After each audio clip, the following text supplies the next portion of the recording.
What's up guys, thanks for tuning in on today's video. I'm Gabe. Today we are going to be taking an in-depth look at the all-new Mercedes-Benz EQS 580. In this video we're going to be talking about the performance, exterior and interior characteristics, and then we're going to take it out for a drive in order to figure out if the Mercedes-Benz EQS 580 is worth your time and potentially your money.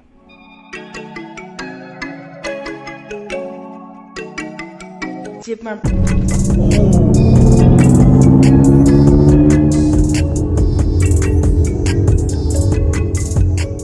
Mercedes-Benz EQS. This is a very special car for Mercedes-Benz, as it is the first fully electric luxury sedan that Mercedes-Benz says is an S-Class equivalent, which means that this is supposed to be the flagship electric car. This wouldn't be the first time that I review a fully electric car. I've actually reviewed the Tesla Model Y performance and the Model 3 performance. I must say that those vehicles were very exciting and fun, but none of them were as luxurious as the EQS. I'm gonna first start off by saying that I will be making some comparisons to the Tesla Model Y and the Tesla Model 3 when it comes to the driving experience of this car. But when it comes to the overall facts, statistics, and potentially some driving characteristics, I will be making a lot of references to the direct competitors of the EQS 580, like the Porsche Taycan 4S and the Tesla Model S. All right, so let's get started with the price tag on the EQS. So the EQS actually has technically four trims, and it first starts off at $104,000 with the EQS 450 Plus. Then you have the EQS 4MATIC, the EQS 450 4MATIC, which is about $107,000. Then you have this one, the EQS 580 Plus with the 4MATIC feature. This one runs you about $125,000. Then you have the EQS AMG, which is basically the comparison to the Tesla Model S Plaid and the Taycan Turbo S. Now, in terms of the fun and exciting performance stats, the EQS 580 makes about 520 horsepower with about 631 pound-feet of torque, and that is being made from two motors, electric motors. And this car is being sent 0 to 60 in about 4.1 seconds. That is what Mercedes-Benz advertises. We may not be able to hit that in this review, but nonetheless, that is still fairly impressive numbers considering that this car weighs about 5,900 pounds. With me, we're looking at over 6,000 pounds. The EQS 580 is about 185 more horsepower and about 40 more pound-feet of torque than the 450. It translates to it being about a whole second faster to 60 than the EQS 450. Okay, yeah, so the EQS 580 makes a ton of more power than the EQS 450. The problem is that when you compare the EQS against the competitors, on paper, the EQS kind of slacks. The Porsche Taycan 4S is about $117,000, give or take. So it's about $8,000 to $7,000 less than the EQS, and it makes the same amount of power, about 522, and is about 0.3 seconds faster than the EQS. The Model S starts at $80,000, makes 150 more horsepower, and is a full second faster than the EQS 580. You know, like I said before, it's not overly impressive. Now, the EQS 580 does have some compensation in a very important factor when it comes to electric vehicles, and that has to do with range on an electric charge. The EQS does about 360 miles, which puts it in between the Model S that has about 405 and the Taycan Turbo S, actually the Taycan 4S, which has about 275.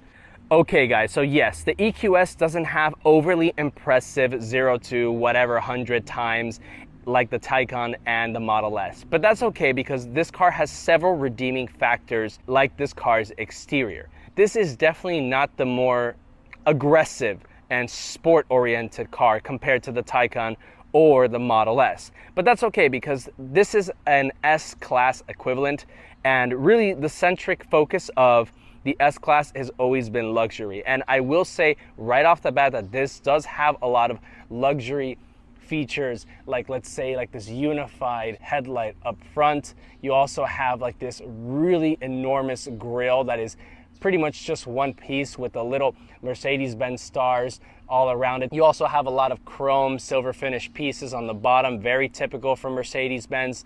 I guess if you wanted to have some more exotic or sport-oriented features, you might want to look at the EQS AMG. Something that's also really interesting about the EQS is that when you compare it to the competitors like the Taycan and the Model S, the EQS is the most aerodynamic with a drag coefficient number of 0.2. Come over here to the side and you'll see how the hood, the top of the hood, actually aligns with the windshield. Before I show you that side profile, I want to show you guys that on the left-hand side, or the driver's side, you have like this very strange compartment. This little opening here is actually for windshield washer fluid, because the hood does not open like in a traditional car, or in the cases of the competitors, does not open to give you any more of a frunk space. So really, this is actually one of the reasons why this car is so aerodynamic. Now coming over to the profile of the car is where you're really, again, going to see just how sleek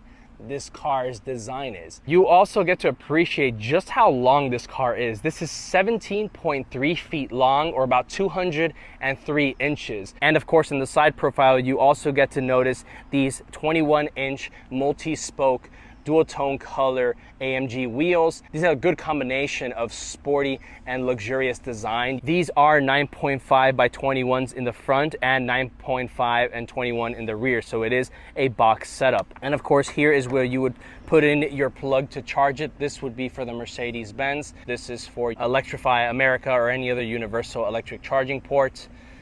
And as we make our way towards the rear of the car, which is actually my favorite part of the EQS 580, we're going to realize that this also does have a similar unified light design. I love these taillights.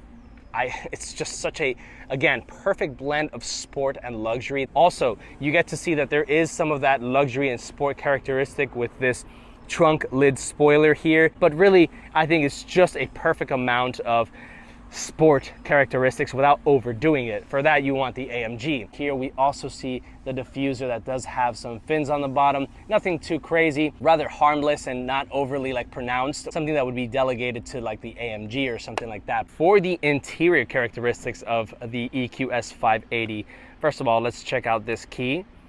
Very nice. To access the EQS, you can just unlock it, touch it right. Oh, wow. I'm gonna go ahead and turn it on.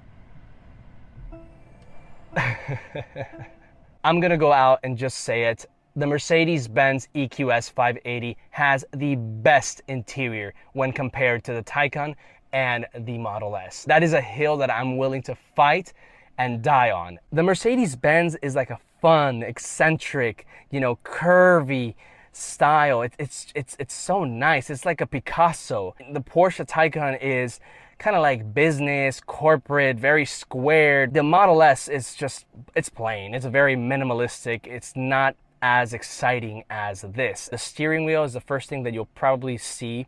I love it how comfortable it is. And you also have the comfort settings where you can actually turn on autopilot, which we'll cover when we're driving the car, cruise control.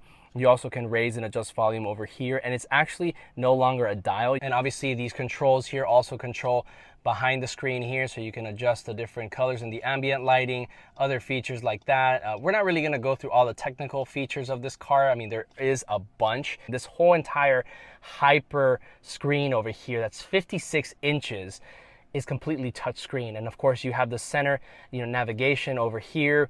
Then you have the speedometer and tachometer. You also have a clock behind it. Over here in this piano black finished selector here, you can select the different types of driving modes, eco, comfort, sport. I really like how this center console here is like finished in this yacht deck wood, and you actually have it throughout the entire vehicle. As you guys can see, this is a dual tone white and kind of like beige interior, and it looks so cool, especially when you combine it with the exterior black color. Seriously, I can't stop emphasizing just how luxurious this car is. Every aspect of it. And I've always loved how the dials of the AC are like these spiral circular shape with the silver finishes. The seats here are actually one of my favorite parts. These kind of look like something from Camino from Star Wars, for all my Star Wars buffs. It's just very slender and sleek and somewhat sporty as well, with these big bolsters here. And these seats are not only very stylish and comfortable, but they also have pillows on the headrest that the owner took out. And as you can see, that's how they originally come from factory. And these seats also come with massaging capabilities, which is just an additional testament to the luxury and the care that Mercedes-Benz has for their drivers and passengers. There's plenty of space. This is an S-Class equivalent, so driver's side and the rear side is going to be definitely on the spacious side. So right now, as the driver, there's plenty of arm room, headroom as well. You know, you also have storage down here, and you also have this compartment here for extra storage as well. And down here you have a shelf or cubby for additional storage as well. And obviously you have the door compartments as well. You also have the glove compartment as well. That's activated with a button here too. Very luxurious. Check out the sunroof here. And it exposes this panoramic roof. It's actually a panoramic roof, not a sunroof. So over here in the back, you can actually appreciate some of the ambient sounds from Mercedes-Benz. That is so cool. Back here you have plenty of room, so if you're looking to have this as like a chauffeur vehicle, you will be content with the amount of space that you have here. And of course, as standard in any other S-Class, this does recline, so you have an armrest here, place for some business cards and just other compartments here. But really, there is just really little things to complain about and a lot of things to admire back here in the seats, which is really what the S-Class is really all about. It's about that executive, you know, spacious type of experience. All right, guys, so we finished talking about the performance, exterior and interior characteristics. Now we're going to take this car out for a drive, and the first thing that I want to talk about is the turning radius of this car. How well does it turn? This does have the directional steering, or I think the rear axle steering, I think that's what they call it. And look at this.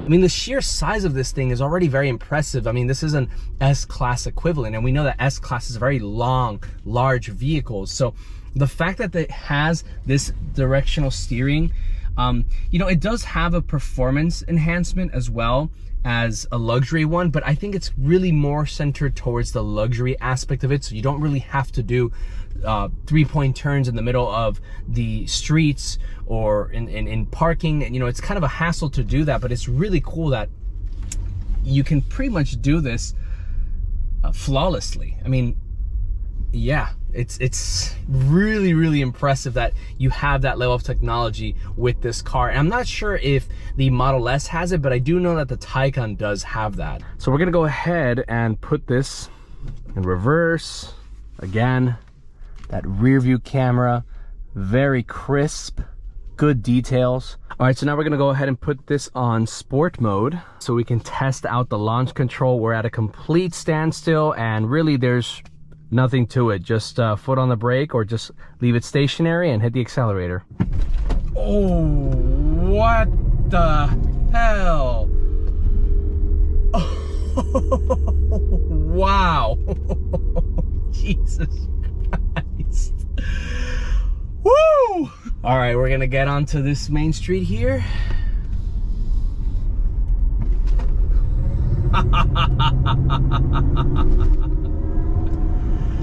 Okay, so as expected, this has an incredible amount of power, torque down low, like most electric cars, including the competitors, the Taycan, and of course the Model S. But what I gotta say is that this kind of feels like the Model Y performance in terms of the weight. I mean, this is a very, very heavy car.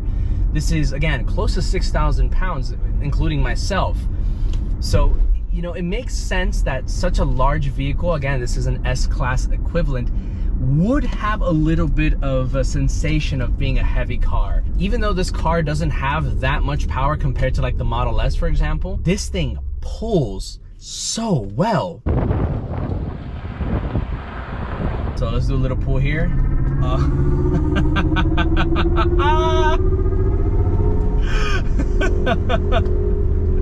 It pulls really nicely, but I think right after, I would say 70 miles per hour, or like maybe I'd say like 3 or 4 seconds into the acceleration, you do feel the immediate decline in power and feeling of acceleration or thrust. Remember, we have to remember that this is a primarily luxury-driven electric car before anything else. Sport comes after. I think if you wanted to have so much more of a performance acceleration and I guess longevity of that thrust, you would want to look at the EQS AMG. Oh, yeah.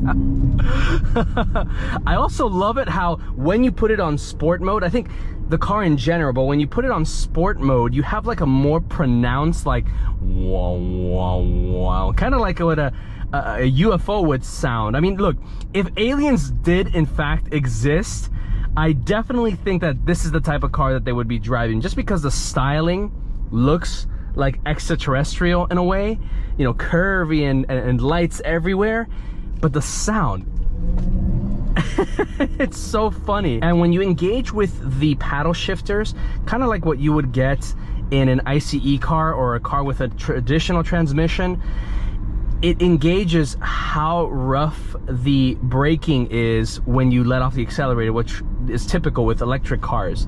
So if you wanted to obviously have normal recuperation, which is when as soon as you let off, there's somewhat of like a little pause and a reduction of power and braking. And of course, if you want no recuperation, you just upshift. But when you downshift traditionally like this, it simulates the dropping gears and obviously the slowing down that you would have in a normal car. So that's really cool that there is some functionality to these paddle shifters. And I love the fact that you can actually turn that off with this car. I know you can do it with the other ones, but I love in the way that you do it. It's not like going through like the options or the screen here and playing around with some settings. You actually have to disengage it with paddle shifters, which is again something that kind of reminds you of ICE cars, and the fact that you have like that little sound here. I swear it's like something straight out of like a sci-fi movie. The Tesla Model S and the Tesla Model 3 and Y that I've driven, they have like this weird like dog whistle when you accelerate really aggressively. And of course the Taycan does have its own little unique sound effect, but I really, really, really like just how like exaggerated it is with the EQS 580. I think the EQS as a whole.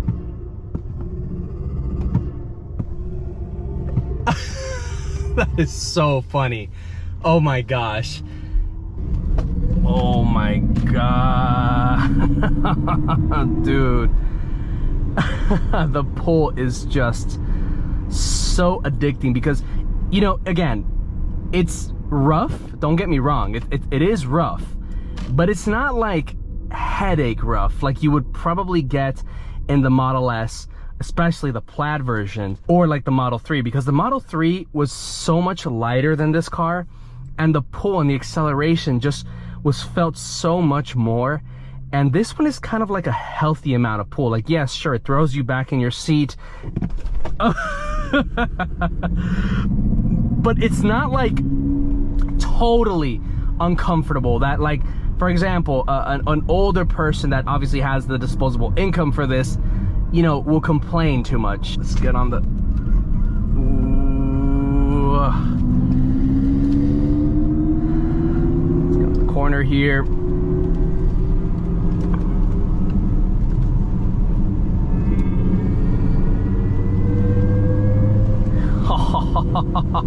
Yeah, even on the corners you can give it some electricity because you can't say gas, and this car will still hook on very well. Again, but those are these really long turns that, you know, aren't as sharp and aggressive. So let's go ahead and put it onto comfort mode now, which not only softens up the suspension, the steering, but it also reduces a little bit of that hilarious exhaust feedback that we were seeing earlier. And again, just like it was on sport mode, it is insanely comfortable to drive. Right now on the comfort setting suspension, you feel like you're on a cloud, basically. See on comfort how well it does. Oh my God, yeah, you could totally tell the difference between comfort suspension and sport suspension. All right, so now we are on the main road now, the perfect place to premiere the comfort setting. Now, of course, with this car, you do have the option to individualize the different driver modes. So for example, if you wanted to have a sports suspension but comfort steering, you could do so, or vice versa. I gotta say, right now, slow driving, it feels so nice. It's very quiet indoors when you're not on the highway, of course, but you know, just driving it right now on the main street, very comfortable, absorbs all the little imperfections on the road very nicely, delivers a soothing driving experience, and really, I expected that from an S-Class equivalent. You actually have a comfort section here that will open up a menu of different massage options, which I did mention before that these seats do come with massage capability, and you have a different menu of it, you know, relaxing, mobilizing, activating, deep waves. Oh, let's try deep waves right now. Oh wow, that is really crazy. It's like doing it on the bottom half and on the oh man, this is great. But this is all really expected things, especially on a Mercedes-Benz S-Class equivalent. All right, enough comfort driving. Let's see how this car can drive under more extreme conditions. Oh, ooh. Oh my gosh. All right, so immediately you can see just how much body roll this car has. Ooh. Whoa.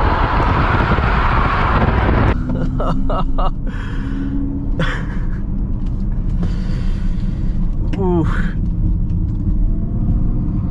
And let's see now how it brakes at 80.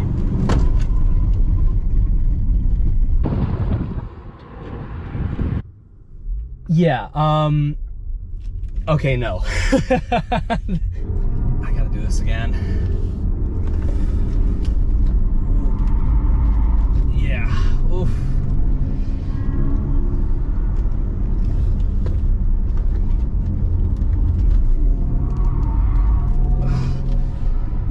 There is a ton of body roll on this thing. I mean, it makes total amount of sense. Ooh, yeah. Oof. Okay, there's the headache. In tighter corners, this definitely doesn't give a lot of confidence. Definitely does not. There is a crap ton of body roll, even on the sports suspension that is supposed to be more precise, which you do have an aspect of that when you're driving, but there's just so much body roll and weight transfer, and just this is definitely not a good track vehicle. Duh. The EQS 580 is really going to be a luxury car primarily. And right now, testing it out here, oh, that is a testament to that, because this is, again, not a really precise car. I mean, oh, yeah, no, it's not. Maybe the EQS AMG is gonna do a lot better. Actually, I know it's gonna do a lot better. But, you know, this is definitely not gonna be driven like this. If you're ever thinking about auto-Xing it or tracking the car, don't, because you're gonna be very, very disappointed with the car. Where it's gonna shine most is in the straight line. Yeah, see, this is more like confidence inspiring. All right, so let's dial it down a notch from the performance driving, and let's focus now on another comfort convenience setting that is offered in the EQS 580, and that's going to be the self-driving mode. So for us to do that, we're going to have to engage cruise control here. So we're going to set it, and We can adjust the speed here. We can also adjust how sensitive we want the car detector up front. So obviously we have it on the most sensitive, so it's going to start detecting about 4 cars ahead of us, and it's going to brake and basically maneuver with that car in consideration. And obviously, like Tesla, you're going to have to let the car know that you're here. But look, there's a truck right in front of us about 4 car lengths ahead, and the car is already slowing down on its own, and it's obviously keeping us within the center lane. You guys can see right here. Oh, okay. It's really doing it very subtle too. So it's not like a very aggressive shake. And look, when there's no cars in front of us, it'll automatically start to accelerate to the set speed that we had before. So right now we had 50, and obviously we have to, again, let the computer know that we're not dead or sleeping. This is handling it very well. And like I was trying to say earlier, it doesn't like aggressively like change into lanes, you know what I mean? Like it's very subtle, very easy, very comfortable, and it's doing a very good job. But yeah, this is really impressive. I'm actually really surprised at how good it is. All right, look, we're coming to like a kind of a brief stop here. I have my foot close to the brake just in case, but no need to do it because the car's already slowing down on its own. The self-driving mode is actually so good that I can actually start practicing my American Sign Language. I don't know how to say subscribe to GV Aspirated or like, comment, share the video, but I will learn sign language. I will. All right, let's let off the self-driving and do one more pull for the sake of the review.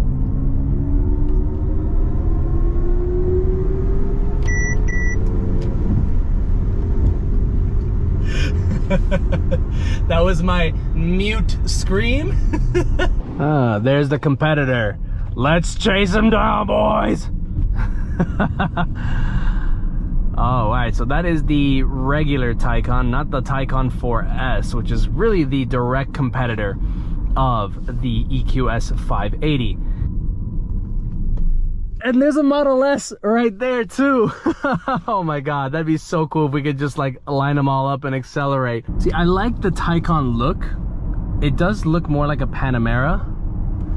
And I love the front of the car. It is really, really nice. Well guys, there you have it. That is the full in-depth review of the all-new Mercedes-Benz EQS 580 4MATIC, the electrified flagship S-Class equivalent.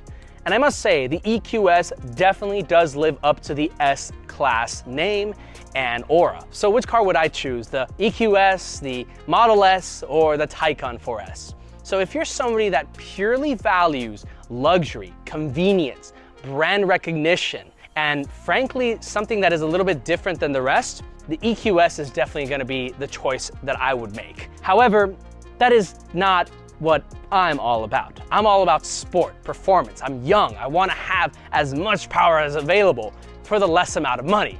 So I think the Model S is something that I would definitely choose just on the experience that I have now. But this is still a very interesting and viable option for you guys to choose if you are looking for something that is more luxury centric, something that is a daily driver. And in fact, I might actually do a short in the future detailing how it's like to be driven around in the EQS 580. Going back to it all, I would choose a Model S, but I will say that this does suffice in almost every single aspect that the Tesla could. And I would say this definitely exceeds the luxury component of the Taycan and the Model S. So guys, if you found this video informative and entertaining, go ahead and hit the like button. It helps out tremendously with the algorithm. If you guys enjoy my content overall or would like to see more of my channel, go ahead and hit the subscribe button. And last but not least, don't forget to hit the notification bell so you don't miss any of my future videos. Guys, thank you so much, and I'll catch you on the next one.